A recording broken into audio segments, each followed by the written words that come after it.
You are welcome. You are welcome to Soul of Math. This is where we make mathematics simple, clear, and enjoyable.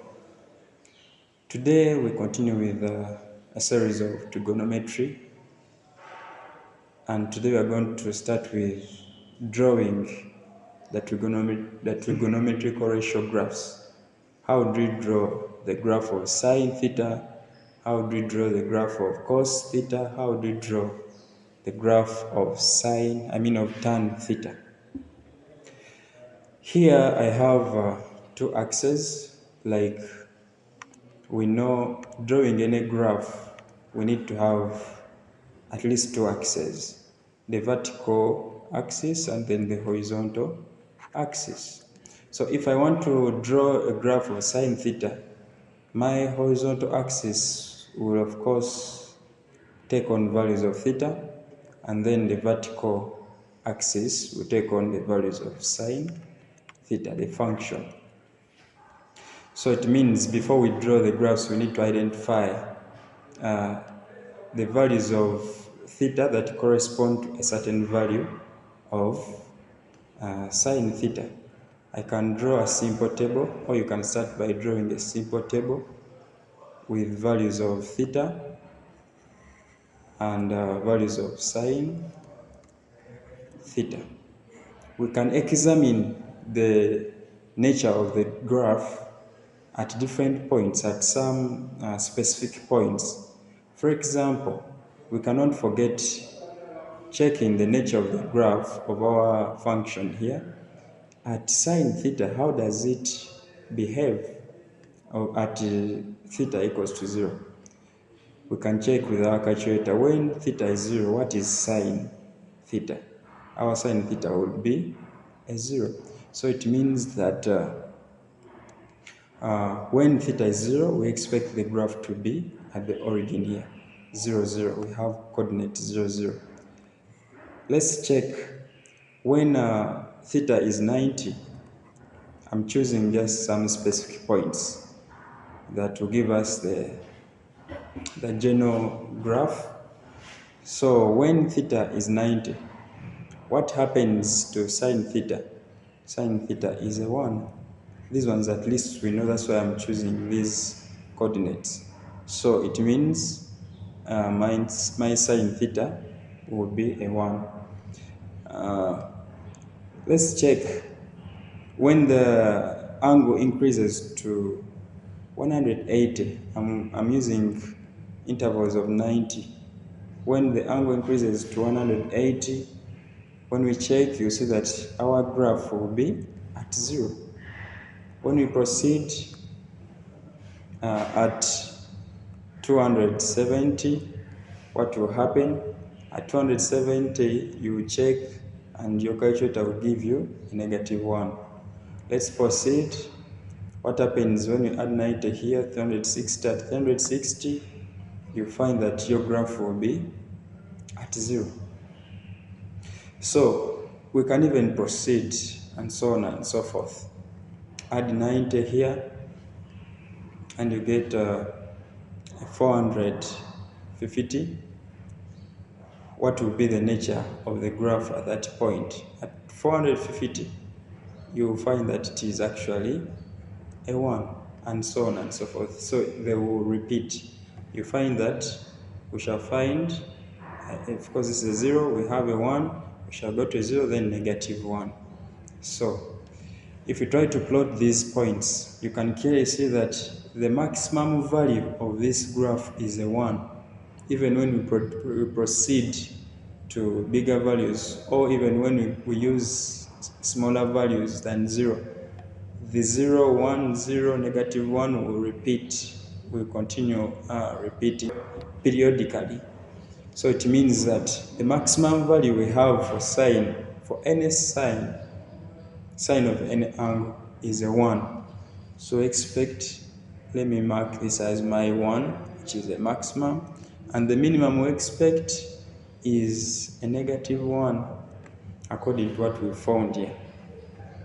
So we can think of a constant and consistent scale. For example, if this is my 90, I have 180 here, I have 270 here, I have 360 here, I have 450 here, and so on. If I'm to plot, you find that at 0, 0, I mean when theta is 0, sine is 0. When theta is 90, our sine is at 1. When theta is 180, our sine is at 180. When theta is 270, our sine is at negative 1. When theta is 0, we go back here. Okay? I mean when theta is 360, our sine theta is 0. When our theta is 450, we go back to the maximum, which is a 1, somewhere here, and so on. So we can connect with a smooth curve. So it's like our graph will be like this. This is the maximum. It comes through. It should be smooth. I'm sorry, mine is not smooth. Turns here and then maybe comes back. So this is the nature of the sine, the graph of sine theta. That is how it will always appear, with the maximum at 1, and then the minimum will always be at negative 1. That one should be known. Let's check, what about cos theta? For cos theta, we can still draw a graph. We can still draw a table of theta and cos theta. But what we note from that graph, you can go and, from that table, what we note from that table, you can go and draw the table. We note that cos 0 is equal to 1. So it means when theta is 0, our cos will be at 1. Let us check. We are going to use periods of 90. After 90, what happens? At 90, our cos will be a 0. When theta is 90, our cos is 0. When we add a 90, what will be our cos? Cos 180. What will it be equal to? This will be equal to a negative 1. So it means when our theta is 180, our cos will be negative 1. When we proceed, cos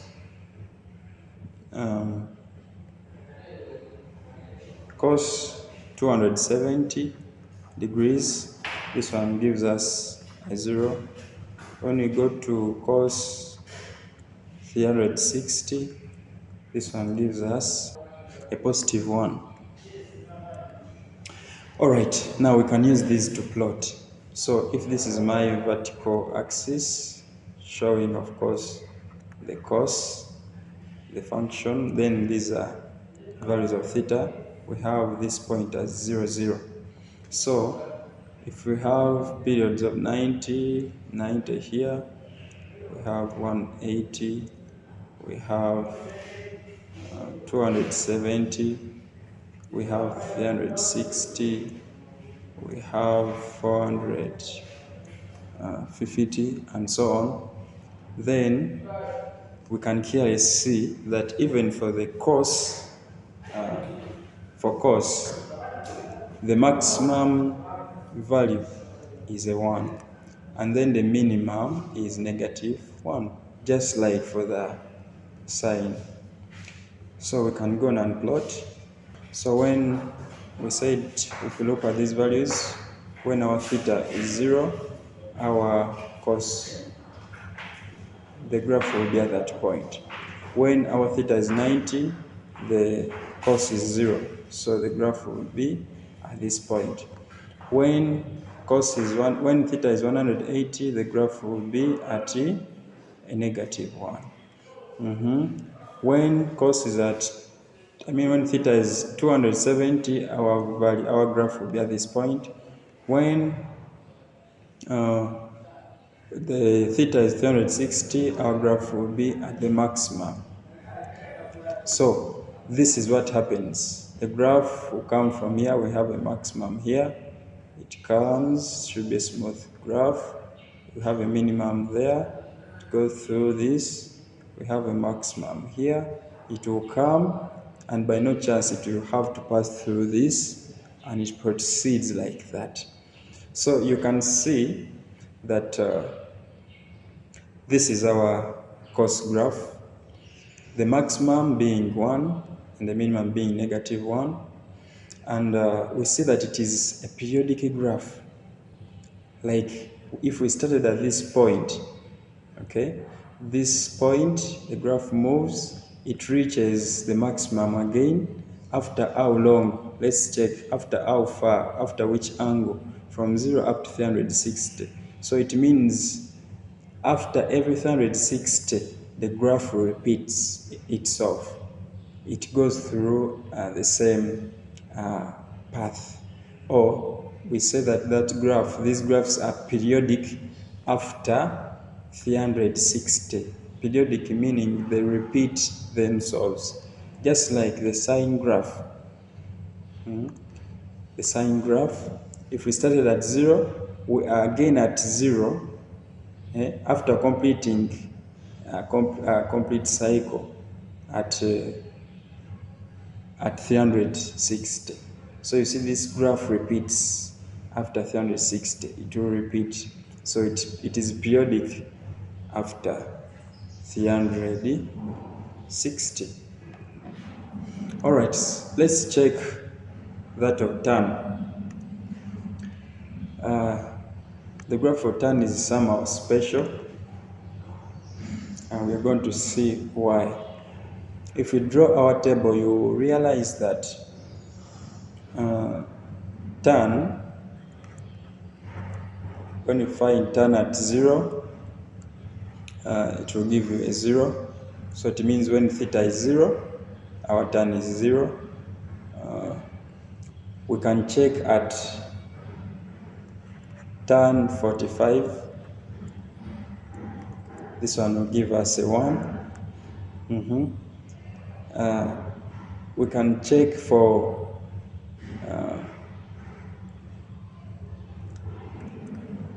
tan 135. This one is also equal to a -1. Someone should be wondering, why am I skipping the tan 90? Because I was using, for sine and cos, I used intervals of 90. What is special with this is that our graph, the graph of tan, is undefined at 90. We cannot define the graph at that point. So whenever the graph, whenever the angle approaches 90, the graph approaches or goes to either infinity or -infinity. It is undefined. We are going to see. The same case happens for tan 270. This one is also undefined. We cannot define. So we are going to see that our graph of tan is actually a broken graph. It appears at certain points and disappears at a certain point. So if this is my graph, and this is my function tan theta, and this is theta, we're having this as the origin. Excuse me, we've not studied the nature of the graph behind or in the negative values of theta, but it is the same process we go through. You'll find that the behavior in the positive will also be the same in the negative. It's like an extension. So what happens? We've studied that at tan 0, when theta is 0, our tan is also 0. What happens when our tan is 45? Let me say we have 45 here. We said our graph will be at a 1. Okay, when we proceed at 90, we say it here, our graph is undefined. I'm going to draw here a dotted line. It means that the turn graph cannot cross, our graph cannot cross this line here at 90, because at this point at 90, at theta 90, our graph is undefined. We cannot tell what happens across this line at this point. So this is what we said. If you look at this, the graph will come from this side. Let me just start it from 0, but you can proceed beyond to the negative side. But still here we have, where we have negative 90, the graph will be undefined. For example, if we had extended this here and this was negative 90, the graph would be undefined. So as it approaches this point, it approaches infinity. So it doesn't cross, it is just asymptotic. It comes, passes through 0. We said at 45 it is at 1. Then as it approaches 90, it just tends to shy away. Okay, it's just asymptotic. It means it cannot cross. We cannot have it crossing this point here. And what happens at we have 135. We say that 135, our graph is at -1. Maybe we have a -1 somewhere here. So we expect it to be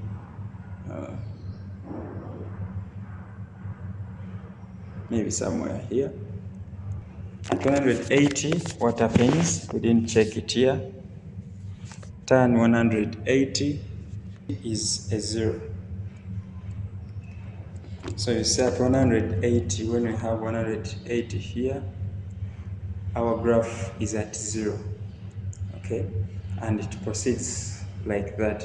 So it means here, since we cannot have our graph cross the 90, it is asymptotic. It will just come, pass through this point here, then it goes through the 180, and then at some point it has to be asymptotic. Okay, like if we have here, if we had 45 here, we shall have 225, and if we had 45, we shall have a 270, where we said this graph will be undefined. So it means at this point our graph does not cut. So this is how the turn curve behaves, or the graph of the turn behaves. This tan theta has no maximum, as we've seen, and it has no minimum. We don't see it curving upwards and then downwards. No. As it tends to approach this, that would be the maximum points, it goes to infinity. Like we don't know how far it goes, just goes to infinity, positive or negative. So that is the graph. Those are the graphs. That is how we draw the graphs of sine theta, cos theta, and tan theta. And those are the natures, or that is the nature of those graphs. All right, let's talk about ratios of the trigonometrical ratios of these angles, the commonly used angles. Like we're talking about this because they appear quite often, and we may need to know this without even using calculator. So what is the sine, cos, and tan of 30? What is the sine, cos, and tan of 45? What is the sine, tan, and cos of 60? For this, the 30 and then the 60, we derive this using an equilateral triangle. An equilateral triangle with sides 2, 2, and 2. This is also 2. Like they have equal sides of 2 units, 2 units, 2 units. Remember, an equilateral triangle has angles 60, 60, 60, making an angle of 180, total angle, sum of a triangle. So we divide this into 2 equal parts along here. So when I draw a line dividing these 2 equal parts, this is 90. We form 2 equal triangles, and you find that the angle here is divided into 2 equal parts, remain with a 30 here and also a 30 here. So we can use this to define our sine 30, our sine 60, our cos 30, cos 60, and then tan 60 and tan 30. Also, we note that this length is also divided into 2 equal parts. So we have one here and one here. So if we are to find the ratios of 60, it means we have the opposite as this. We are going to use Pythagoras theorem. If you use Pythagoras theorem, you will find that this length here is root 3.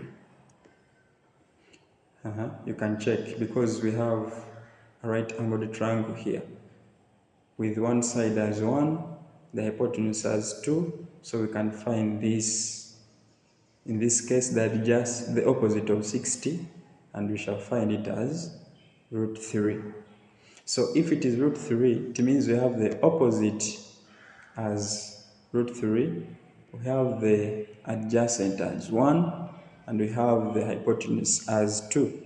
So it means we can find, let's start with sine 60. Sine 60, if you remember our soccer tower,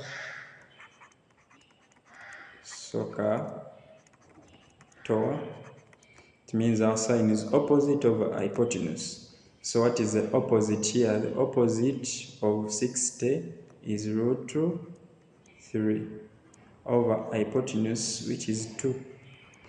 So whenever you find sine 60, we can easily write it as a third in this form. We just write root 3 over 2. Cos 60, which is adjacent over hypotenuse, and the adjacent is 1 over 2. So 2 is the hypotenuse. That is our cos 60. Tan 60, tan is opposite of adjacent. What is the opposite of 60? The opposite is root 3 over the adjacent, which is 1. So this is simply root 3. Well, we are good to go. What about if you want to find the sine of 30, cos of 30, and then tan of 30? Now it means our angle has changed. So even these change. So if we are using 30, our opposite, if I'm using this triangle here, our opposite has now changed to 1. The adjacent is now the root 3, and then the hypotenuse remains 2. So let's find sine 30. Therefore, sine 30, which is opposite of hypotenuse, our opposite is 1 over hypotenuse, which is 2. Let's go to cos 30, which is adjacent. Our adjacent is 1. Sorry, our adjacent is root 3. Our hypotenuse is a 2. Let's go to our tan 30. Tan 30, which is opposite of adjacent, our opposite is 1 over our adjacent, which is root 3. But we always avoid writing or leaving the third in the denominator. So we can multiply by root 3 in the numerator and in the denominator. And this gives us root 3 over root 3 times root 3, it gives us 3. This is 3 and this is also 3. So it means our tan 30 is the same as root 3 over 3. So if we are required to write our solution in terms of surds, then this is what we do. Now, let's look at 45, the case of 45. For 45, we use an isosceles triangle. A triangle with two sides that are equal. We have unit sides. If this side is 1 unit and this is also 1 unit, this is 90. Okay. Our angle here is, if this is 90 and this side is equal to this, so it means these angles are also equal. So the angle here is equal to this angle, so we have this as 45 degrees. This is also 45 degrees. So we want to find tan 45, we want to find sine 45, we want to find cos 45. What are these equal to? So we can start with tan, since we have already if I use this as my angle of interest, it means this is my adjacent, which is 1, and the opposite is also 1. So you see that tan is opposite, which is 1, over adjacent, which is also 1. So tan 45 is a 1. That one we need to know at fingertips. When we go to sine, sine and cos have aspects of the hypotenuse. So we need to find the hypotenuse. And if we find the hypotenuse using the Pythagoras theorem, you find that our hypotenuse is root 2. So it means sine, which is opposite of hypotenuse, our opposite, we are using this angle as our angle of interest. So the opposite is 1 over the hypotenuse, which is 2. And when if we rationalize the denominator, we end up with root 2 over root 2. This is root 2 times root 2, giving us root 2 over 2. So sine 45 is root 2 over 2. Cos, which is adjacent over hypotenuse, the adjacent is 1 over the hypotenuse, which is root 2. When we rationalize, we end up with root 2 over 2, just as the sine 45. So you can clearly see that sine 45 and cos 45 are equal to root 2 over 2. We can be asked to find, for example, if you ask to find sec 60. What is this equal to? We know that sec 60 is the same as 1 over cos 60. So we can substitute. This is 1 over, but we know what cos 60 is. We find cos 60 as cos 60 was 1 over 2. So we divide by 1 over 2. And this is 1 times 2 over 1, which is a 2. You can do this slowly, and you find that we get a 2 as sec 60. What if you asked to find cosec 45? Cosec 45 is equal to 1 over sine 45. But what is sine 45? This is 1 divided by sine 45, which is root 2 over 2, which gives us a 2 over root 2. If we rationalize the denominator, multiply by root 2 in the numerator, multiply by root 2 in the denominator, this gives us 2 root 2 over 2, because root 2 times root 2 is 2. So this reduces this, and we end up with root 2. So it means cosec 45 is root 2. All right, we can look at maybe more examples so that we understand where we can apply this more applications of this. You can be asked to find sine of, say, 420 in terms of the SAT. So the easiest thing to do here is to express this ratio in terms of an acute angle. Okay? If you remember the acute angles, we could find an acute angle. Okay?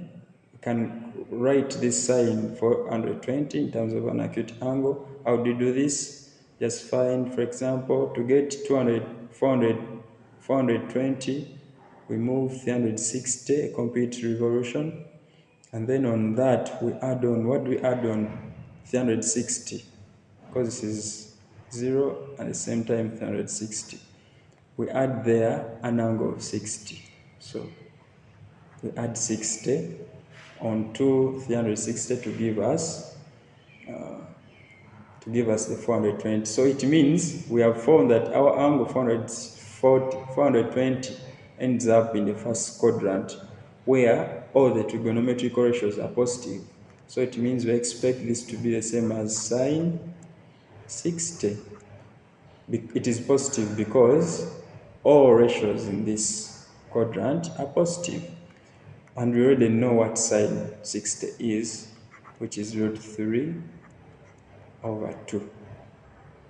Sometimes it is easier to work with these than the decimals that the calculator may give you. So that's why we learn about this. Check cos. If we have to find cos 510, what is the equivalence of this in terms of an acute angle? Just locate that angle and identify which quadrant does it belong to. This is 510.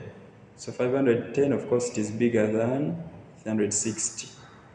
What do we need to add on 510? I mean on 360 to make it 510. You see, when we add 90 on 360, we get 450. We are still less.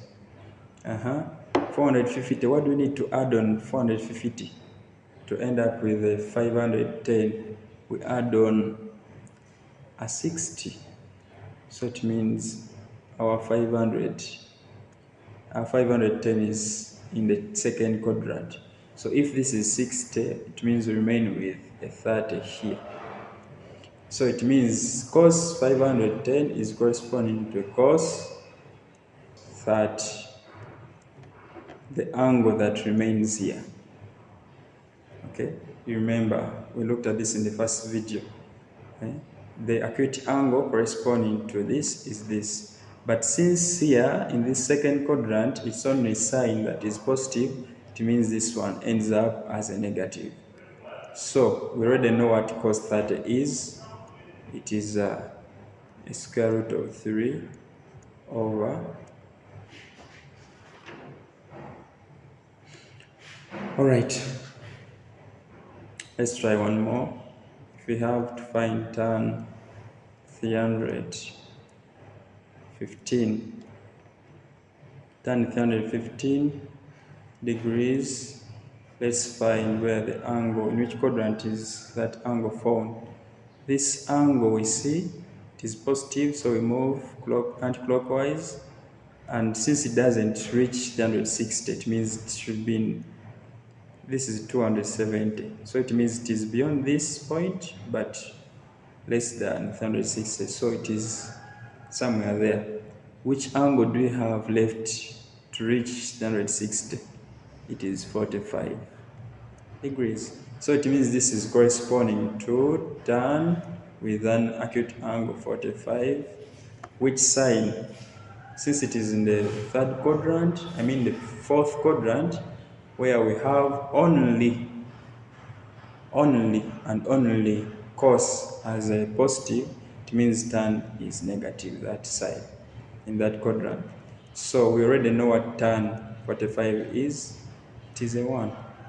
So it means tan 315 is equal to negative 1. So this is one of the applications. That is how we can. Another we can use the ratios of the ratios of 30, 45, and 60.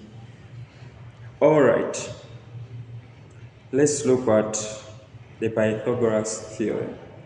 And we derive some identities here that we shall use to solve trigonometrical equations that we are going to look at in the next video. The Pythagoras theorem.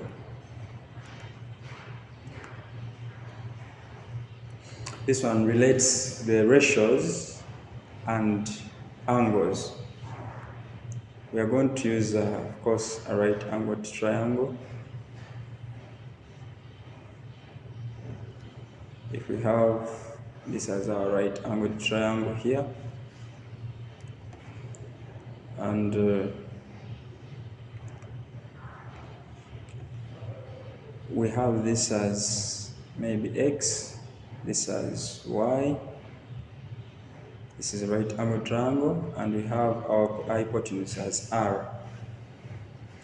If we use Pythagoras theorem, we very much know that x squared plus y squared is equal to r squared.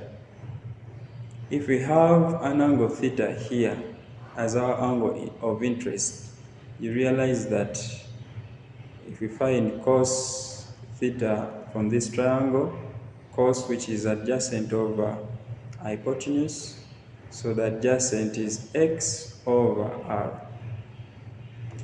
Then sine of the same will be the opposite, which is y over r.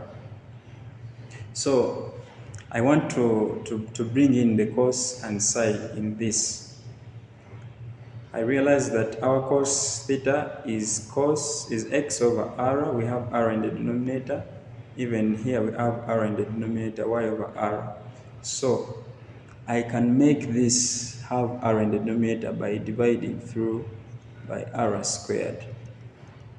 By r squared. If I divide through by r squared, you realize that this is x over r squared plus y over r squared, which is equal to, this will be 1. Okay, so from these, we already see that this is the same as cos. So like we have cos theta squared plus y over r is sine theta squared equals to 1. But how do you write this? We write this, we don't write it as this. We just simply say cos squared theta plus sine squared theta equals to 1. This is a beautiful identity that we need to know as long as we are still dealing with trigonometry. That when we get cos theta, we square it, and we add on sine theta squared, it is always equal to a 1. That identity gives us two other identities, beautiful identities, as we see here. The one proved is cos squared theta plus sine squared theta equaling to 1. So if we go and divide through this by cos, let's start by dividing by cos squared theta. I divide this by cos squared theta plus sine squared theta over cos squared theta equals to 1 over cos squared theta. Divide through out by cos squared theta. You see that this is a 1. We have a 1 here plus, when we have sine over cos, this one is always equal to a tan. So we have tan squared theta. I've not told you this before, but a tangent is always equal to sine theta over cos theta. And then, of course, this is 1 over, a 1 over cos, we say that is a sec squared theta. So we've derived another important identity here that is relating the cos, the sec and the tan. So 1 plus tan squared theta is equal to sec squared theta. Go on and divide this the same by a sine. When you divide by a sine, I want you to divide, and you make sure you come up with cot squared theta plus a 1, giving us a cosec squared theta. This is another identity. So we need these three identities, and we shall always use them even in the equations that we are going to look at after this in the next video. So I talked of tan theta being equal to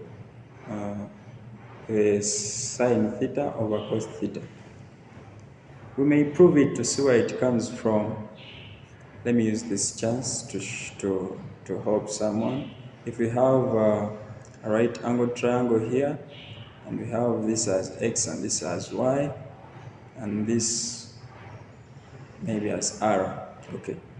So we know from this our cos theta is equal to cos adjacent, which is x over r, and then our sine theta is equal to the opposite, which is y over r. Our tan theta is equal to so it is the opposite, which is y over x. So we want to prove that tan theta is actually equal to sine theta over cos theta. The easiest way to prove is, let's divide equation 2 by equation 1. If we divide equation 2 by 1, the left hand side will be sine theta over cos theta equals to, the right hand side will be y over r divided by x over r. Since this is division, we can change it to multiplication, so we have y over r times r over x. The r goes, so we remain with y over x. So it's like we're having sine theta over cos theta equal to y over x. But here we already defined that ry over x is tan. So it means this one is actually equal to tan theta. So we end up with we end up with tan theta as sine theta over cos theta. So whenever we find it necessary and important, we can always interpret interpret tan theta as sine theta over cos theta.